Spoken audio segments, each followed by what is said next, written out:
Dans notre parcours jubilaire, j'aimerais vous parler aujourd'hui de la miséricorde et de l'indulgence.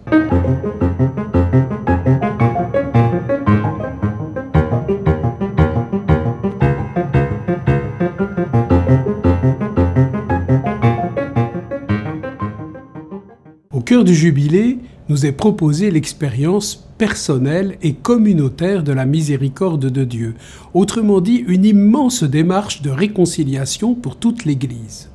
Belle occasion de redécouvrir la joie de la conversion grâce au sacrement de la pénitence. À ce sujet, je cite le pape François dans sa bulle d'indiction pour l'année jubilaire. La réconciliation sacramentelle n'est pas seulement une belle opportunité spirituelle, mais elle représente une étape décisive, essentielle et indispensable dans l'itinéraire de foi de chaque personne. C'est là que nous permettons au Seigneur de détruire nos péchés, de restaurer nos cœurs, de nous élever, de nous embrasser, de nous faire connaître son visage tendre et compatissant, car il n'y a pas de meilleure façon de connaître Dieu que de se laisser réconcilier par lui en savourant son pardon. Ne renonçons donc pas à la confession, mais redécouvrons la beauté du sacrement de la guérison et de la joie, la beauté du pardon des péchés.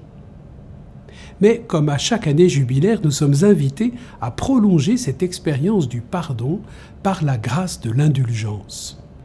D'une manière très pédagogique, là encore, le pape François définit l'indulgence de la manière suivante. Comme nous le savons par expérience personnelle, le péché laisse des traces, il entraîne des conséquences, non seulement externes, dans la mesure où il s'agit des conséquences du mal commis, mais aussi internes, dans la mesure où tout péché, même véniel, provoque un attachement malsain aux créatures qui a besoin d'être purifié aussi bien ici-bas qu'après la mort, dans ce qu'on appelle le purgatoire. Il reste donc, dans notre humanité faible et attirée par le mal, des effets résiduels du péché. Ceux-ci sont éliminés par l'indulgence, toujours par la grâce du Christ, qui est, comme l'a écrit saint Paul VI, notre indulgence. Comme un supplément de grâce après le pardon sacramentel, l'indulgence est liée à la miséricorde de Dieu qui descend abondamment dans notre vie et la transforme. Avec le péché, nous détruisons l'image et la ressemblance à Dieu qui nous a créés. Par la réception de l'indulgence, Dieu répare cette image, nous fait davantage ressembler à lui-même.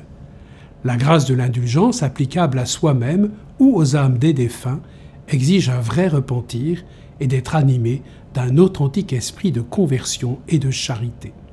En général, une indulgence s'obtient à 3 conditions: confession sacramentelle, communion eucharistique et prière aux intentions du souverain pontife. En particulier, l'indulgence jubilaire est proposée à tout fidèle qui accomplit ces 3 actions lors d'un pèlerinage auprès d'un sanctuaire lié au jubilé. C'est ce que nous pourrons vivre tous ensemble lors de notre pèlerinage diocésain à Rome au mois d'octobre prochain. Mais nous ne sommes pas obligés d'attendre le mois d'octobre. Sans nul doute, au cours de l'été, la Providence vous conduira à la Gaie, à Lourdes, à Fatima ou dans un autre sanctuaire jubilaire. Un conseil, n'hésitez pas une seconde, puisez dans la joie au double trésor de la miséricorde et de l'indulgence.